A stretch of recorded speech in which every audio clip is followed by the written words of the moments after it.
All right, so I'm debunking some more myths about the Vector and Cutco opportunity. So I'm running straight through this, no editing. So I'm just going to apologize right now for any mishaps. We're running on a couple hours of sleep or pipe bursts. We've been dealing with all types of contractors coming in and out of our house. You may hear the fans or the dehumidifiers going on in the background, but regardless, I've been seeing a lot of videos getting posted about Vector and Cutco lately, so I had to make one of my own, throw into the internet forever, never going to be taken down. Because some of the stuff that y'all are saying is just ridiculous. Like, people can say anything, anything. It's wild. I watched a video of a guy explain how vector marketing is doing like just straight pyramid scheme. And I'm like, buddy, like, have you actually sold Cutco? Did you actually do the job? Like, if you did the job, you went and you actually went through that, and they're like, oh yeah, I sold knives, but they made me recruit everybody, then that's one thing. But if you've never done the job and all you did was went to the interview, your cousins, brothers, sisters, boyfriends, mechanic who sometimes they see in the grocery store told you these things, then how can you have the time to go and put that on the internet? And then how can you, viewer, listener, take that as truth? That's what's so fascinating about the world that we live in today. That people legitimately take advice from people that have never done things before.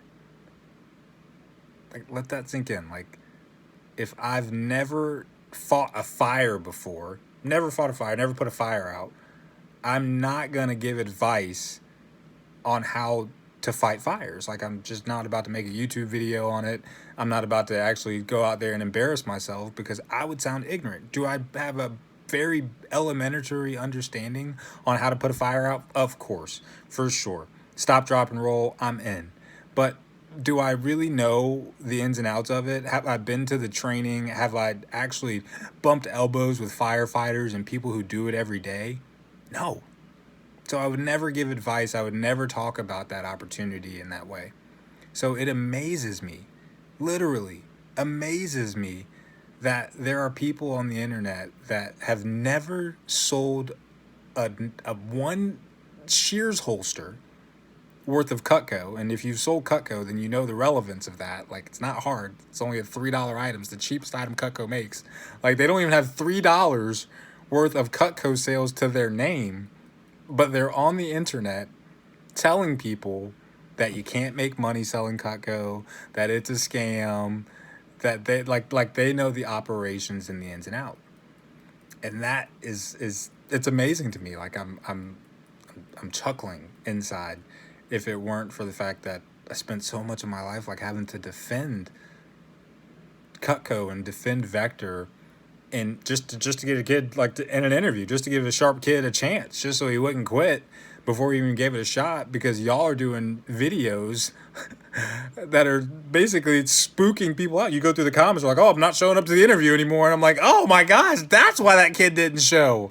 It's all coming to like fruition now, going through the YouTube comments and seeing like what led to, not all of it, obviously lots of kids just weren't going to show in general, but kids didn't show up. They came in, they saw what you had to say, what you, Johnny, never sold $3 in his life, had to say about the Cutco opportunity, and never tried. Which, again, whatever.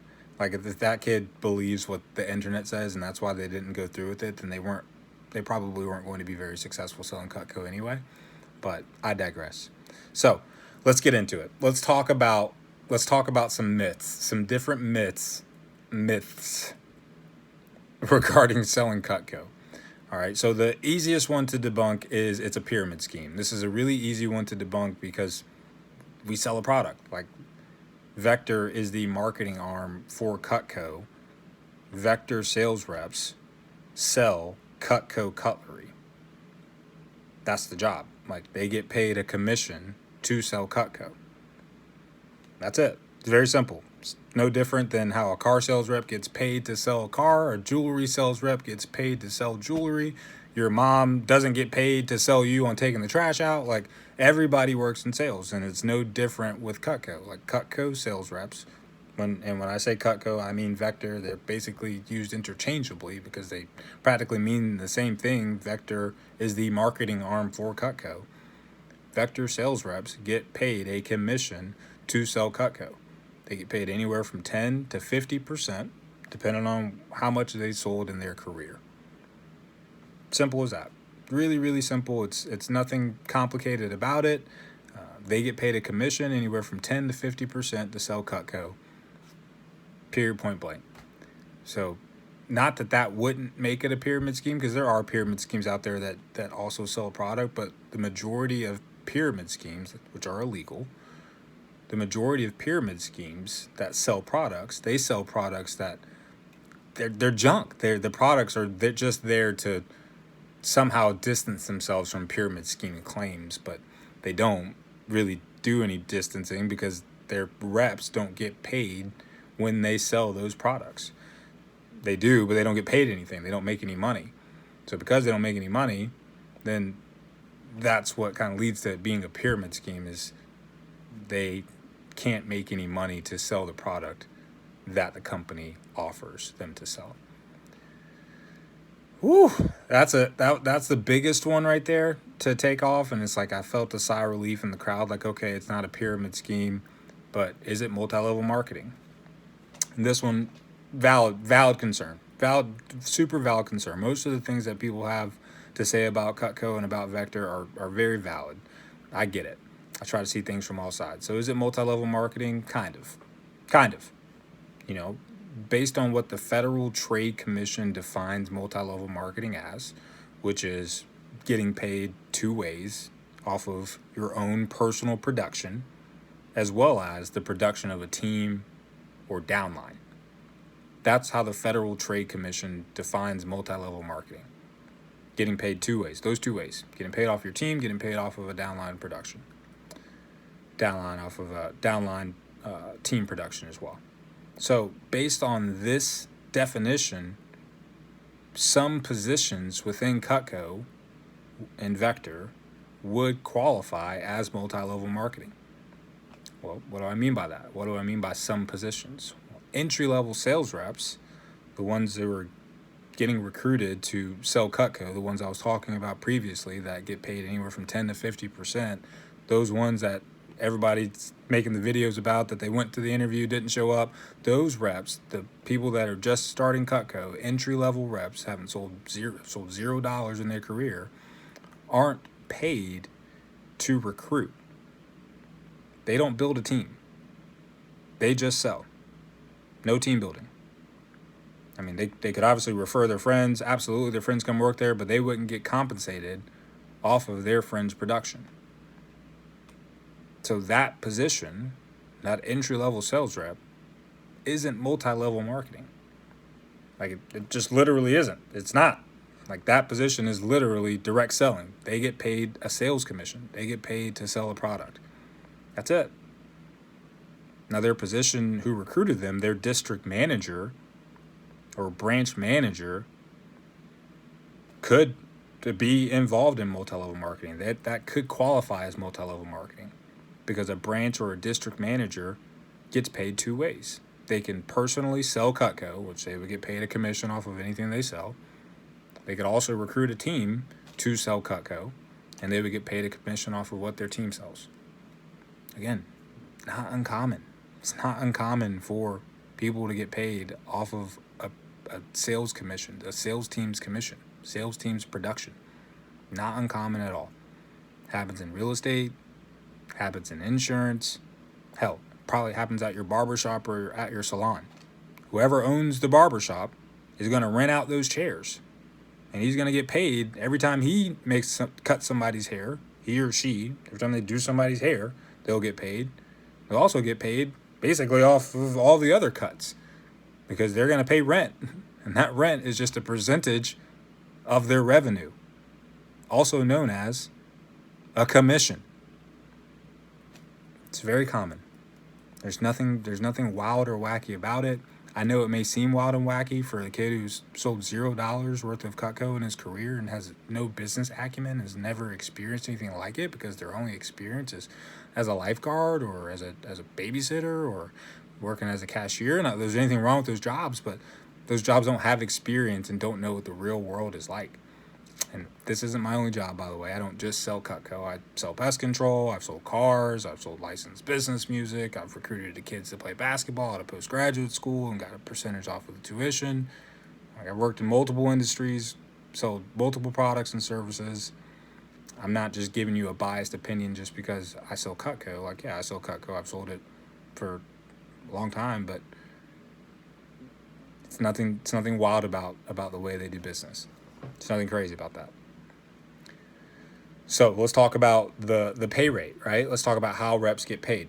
So I mentioned that they get paid, obviously it's a sales job. They get paid a commission when they sell.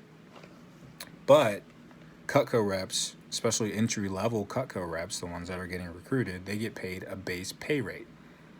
They get paid for every appointment that they do, whether the customer buys or not. And a lot of times the base pay rate anywhere from $15 to $30 for appointment, depending on where they are geographically, right, in North America. And they'll get paid to do that appointment, and the appointment lasts anywhere from 45 minutes to an hour. So I can see how a lot of people can maybe misconstrue that, although I'm not the sharpest knife in the set, especially when I was 20 years old, first exposed to Cutco. But I fully comprehended the job description from the advertisement. I fully understood that it was a base pay per appointment. Didn't know what it meant when I saw it on Career Builder. I saw it and saw a base per appointment and got to the interview, and I figured they would explain it there, and went through the same interview process that you went through. There were multiple people there. It was a group interview. My manager met me down, sat me down 1v1 to talk about the job. It gave me a brief description on the position, explained again how the base pay worked, that it was per appointment, and then went into the group interview. And once again, explained 100%, completely, in 45 minutes to an hour, completely explained how the job worked, including that I would get paid, right, if I were to be selected, I would get paid $15, which was the base pay rate at the time, per appointment, no matter what. I understood that. I knew it wasn't hourly. I knew it was per appointment. So I'm not the sharpest knife in the set, and I understood it at 20 years old. So if somebody misunderstands that, then, I mean, you got to think about it from an employer standpoint. Think about it from a recruiter standpoint. Again, see both sides. I always try to see both sides. I see the employee side. I see the employer side. I see husband side. I see the wife side. Try to see both sides. Well, in this case, I've actually been on both sides. I've been recruited. I've been the recruiter. As a recruiter, I paid for those advertisements. So that letter you got in the mail didn't just magically appear on your doorstep. That cost me dollars. I paid for that letter to show up on your doorstep, that you then went on YouTube and told everybody that it was human trafficking, even though you didn't have any ounce of proof and didn't have any idea where it came from. You just heard it on a TikTok or a Snapchat. I paid for that. So every single advertisement that is seen by anyone is paid for. I paid for that job ad. I paid for it on Indeed and on Career Builder and on the job sites and on Craigslist, and paid for the little yard signs that were up at. And then I paid somebody to go put those up. Sometimes it was often me that would go put them up late at night at the highway after a long day. Like, I paid for that advertising. Why in the world would anyone pay money just to give inaccurate information? That wouldn't make any sense in the world. That makes zero. Think about it. Think about it. Just forget the product, forget everything else. Just think about it from a business standpoint, from a business-minded standpoint. What sense does that make? They're gonna find out eventually, right? They're gonna find out that you lied. What, you really think I want to get, let me get as many sales as I can before they find out? No, that's not how the job works. That's not how any job works. Any job, it's most expensive at the beginning. Most expensive to recruit, hire, train somebody. That's the most expensive part. After that, you get into your groove, you get into your job. I don't see a return on my investment until months, years down the line. I want to recruit, train, develop I can't develop people if there's no trust from the very get-go. There's no benefit. There's absolutely zero benefit to lie to a recruit just to get them to come work there for X amount of hours, because they're not going to stick. Makes zero sense. So you might think that the pricing might be misleading, but like, it's in my best interest, and I say my, just in recruiter, in the whoever's recruiting that person's best interest, to give the most accurate information as possible, so that that person actually makes it through training, actually does the job. Because disappointment is when expectation doesn't meet reality, and when people are disappointed, that's when they quit. Anything, relationships, jobs, school. When expectation doesn't meet reality, people quit. So we want to keep the expectation. It's got to be the same. What they hear in the interview has to be the same thing it has to be congruent with what they saw in the job posting. What they hear in training has to be the same thing that they heard in the interview. What they experience in the day-to-day has to be the same thing that we told them would happen in training. Like, that has to be the same. It just has to. Otherwise, they don't stick. So that's the case on that. Let's segue into why a lot of people might have misunderstood it, and they kind of go hand in hand with my next point, which, again, it's no secret. Cutco and Vector works primarily with young people, with students. And I'm sure you've probably never met a teenager or a student who didn't quite listen all the way or didn't fully understand the instructions. No, never would happen. But sometimes that happens at Vector, where the student wasn't paying all the way attention and didn't fully comprehend. But I coach youth sports as well, and I'm always looking for ways to improve. Biggest room in the world is room for improvement. I totally understand that I could teach something or coach my kids better. But if I'm given an instruction and I got 10 kids on the team and 9 out of the 10 kids understand the instruction, I'm not necessarily going to change the way that I teach or coach that instruction. I might look for a tweak or something else, but if 9 out of 10 get it, it's not me, right? It's that one. So 9 out of 10 people understood how the pay works. Every Cutco rep that I know that's like been successful, like that's gone through, I've trained a lot of them, recruited a lot of them, worked with a ton of them. They understood how the pay worked. So why didn't you? And again, there's tons of offices. There's tons of offices that are run by different people, and my experience isn't everybody's experience, but 9 out of 10 understood that it was a per appointment type of deal. So, but working with young people, they don't always understand. They don't always listen in order to comprehend or understand. Also, working with young people, they're very transient. Super excited about something today, not so much tomorrow. So a lot of people are like, oh, you deal with a ton of turnover. Like, first of all, tons of jobs deal with turnover. Tons of jobs with adults deal with turnover. Can't keep staff. Can't keep anybody because they don't know how to lead people. I don't put too much onus on that with Cutco and Vector. One of the main reasons I don't put too much onus on it is because it is quite literally the world's most flexible job. So flexible that that's why a lot of people think it's a scam, because some kids, they don't do anything. If you don't work, if you don't make the calls, you don't eat. Cutco doesn't give you leads. They're not giving you business. It is a true business opportunity. Either you do it or you don't. But you get paid accordingly. And I've always been so fascinated by that. Because at the end of each day, at the end of each week, at the end of each month, I can say that I 100% was in control of what happened. Had a great month? Great. Awesome. I did that. Had a crappy month? Shoot. I did that too.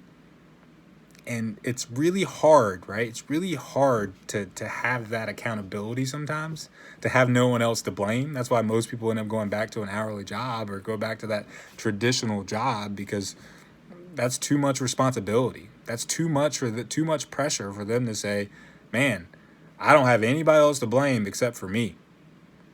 You see everybody say, oh, well, if you know wealthy people. I don't know any wealthy people. give you a little background into when I got started selling Cutco. It was 2011.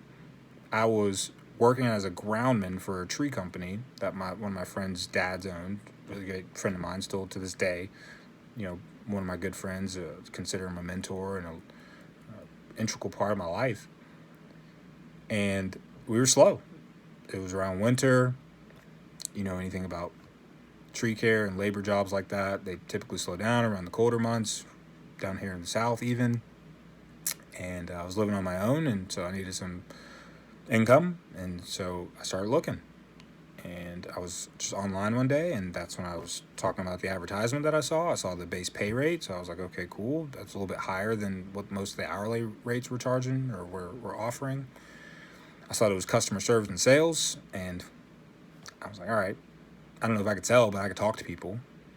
And I saw that it offered flexible schedules, which was really important to me because I knew that work would pick back up, and I wanted to be able to scoot out without feeling like I committed to something. And so that's why I applied. And ended up going and working with the company, had a ton of people tell me that it was a scam, not just throughout training, but just in general. And I just kept my head down. I was like, I don't believe it is, and if it is, then I'll find that out, and so what? I'm young. What's the worst thing gonna happen? I get scammed out of selling knives. I got scammed to sell knives. That didn't even make sense. I couldn't comprehend what was the scam about it. Being in it, just being in the experience, I couldn't comprehend it, so I just ignored it. Just kept ignoring it. And I'm from Georgia at the time. I'd been up in Charlotte for a couple of years. But all of my family, right, everybody that somebody would start showing Cutco to was still in Georgia. And this was in 2011. I still had a flip phone, if that gives you kind of any idea of the the tech during the time. And so I had 5 people to start with. So I started with those 5. And I'll never forget it. I'm sitting in training. My manager, Brian Holman, said, the whole training class, not just me, but he said, if you memorize pages 9, 10, and 21, you'll be successful selling Cutco.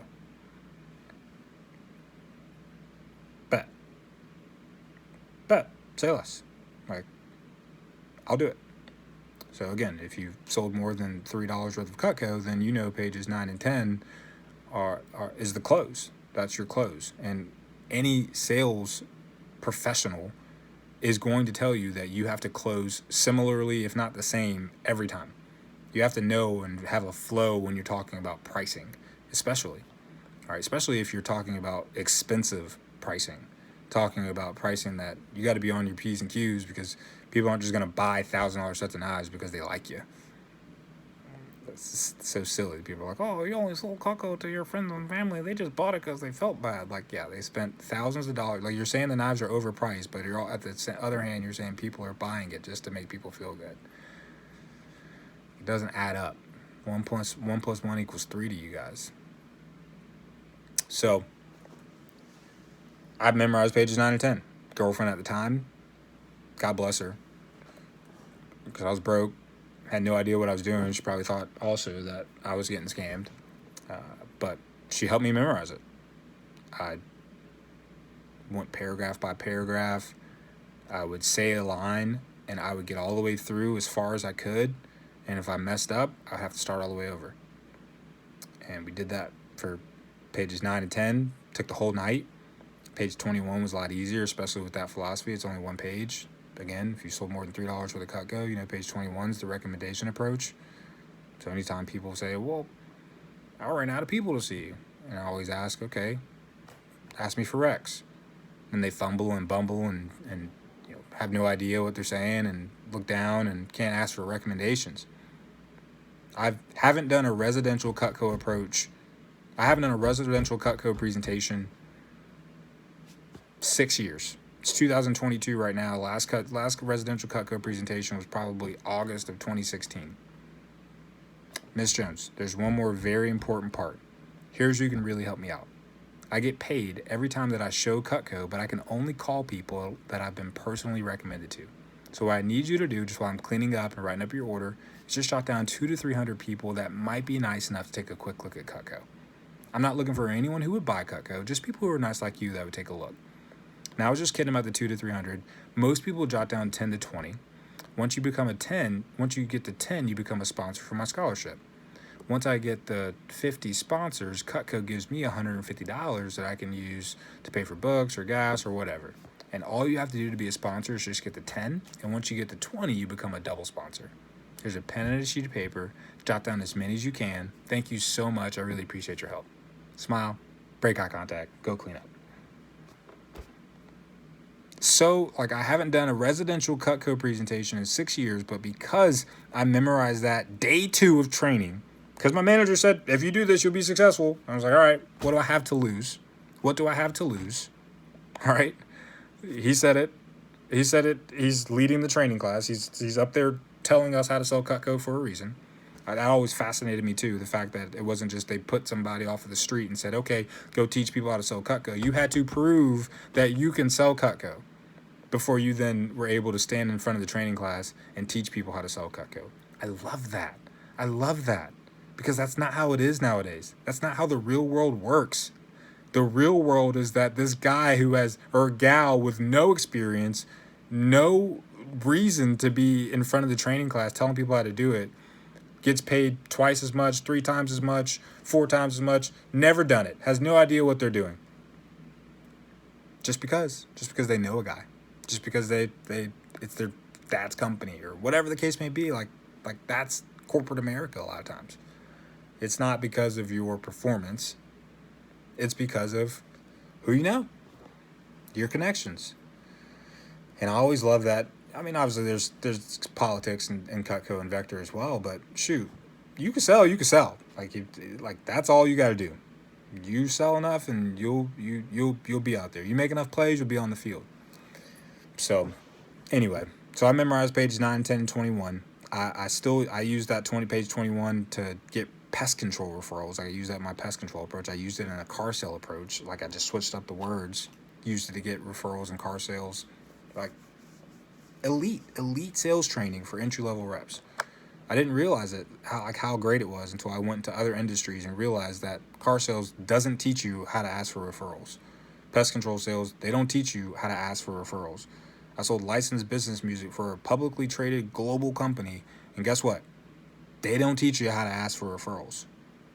On Cutco's day 3 of training, they teach reps how to get more referrals, how to build an actual business. It's elite. So, kind of segues into the last 2 points. All right, yes, the people start with people that you know, 100%. No, there's no shame in your game. There's no shame about that. Why would there be? Why would there be? If I was starting a coffee shop or a flower shop or bakery or whatever, if I'm selling a product and I'm going to have a grand opening, I'm going to go and build my company, who am I going to tell first? I'm going to tell people that I know. I'm going to tell my friends and family, even if not on purpose. Even just when they see me and they're just like, oh, cool, what's new with you? Well, we got this commercial space. We're going to start a coffee shop. You're going to start a coffee shop? That's lit. Holy cow. Let me know when that opens. I'll definitely come by. You're starting a pest control company? Wow, I'm not married to my technician. Let me know when it gets started. I'm definitely interested. You come out and do our treatment. Whether you're trying to sell it or not, if you're going to tell friends and family about it, they're going to find out about it. And then guess what they'll do? Exactly. They tell people about it. So now you started people that you know, and they tell people about it, and you've built a book of business before ever starting a website or paying for advertising or anything like that, just through word of mouth. That's how any business starts. And again, I thought I was just saying that when I was a district manager and I was training kids to sell Cutco. I'm like, yeah, that's how any business starts, and not really having a clue how any business starts. In theory, I understood that, but then I went and left Cutco, did other stuff, and that's how every business is. The pest control company I work at has been the company for 5 years. I'd say certainly the vast majority of the customers, but they were all friends and family. The first customers that the pest control company had were friends and family. That's common. That's normal. And I get it. If you've never sold a shears holster, you've got $3 to your name in career sales, then it might be difficult to comprehend that, but that is just business. The last final point, yes, training's not paid. We don't pay reps for training. Sorry. Yep. Cutco's been sued because of it, because of California. All of the people in the class action suit got a whopping $75. Which, I mean, if that tells you just how big of a deal it was, like $75 per person for a settlement, except for the one person who brought the suit on got like 20 grand. So wasn't like they got sued for $330 million for charging people of color more on lending products than white people with the same credit borrowing profiles. Not like they got sued for that. Looking at you, Wells Fargo. So, who do you bank with? like, are you so upset about corporate litigation? Then be upset about all corporate litigation. Don't just be upset that Vector gets sued. Lots of companies get sued. So much so that they literally keep lawyers on retainer. Like, they literally have lawyers on standby, ready to get sued. So, like, to bring that up as it's a bad company because they've been sued, like, that's a very, very poor argument. Like, a very poor argument. But one that I would expect from somebody with less than $7 in sales to their career. So, moral of the story,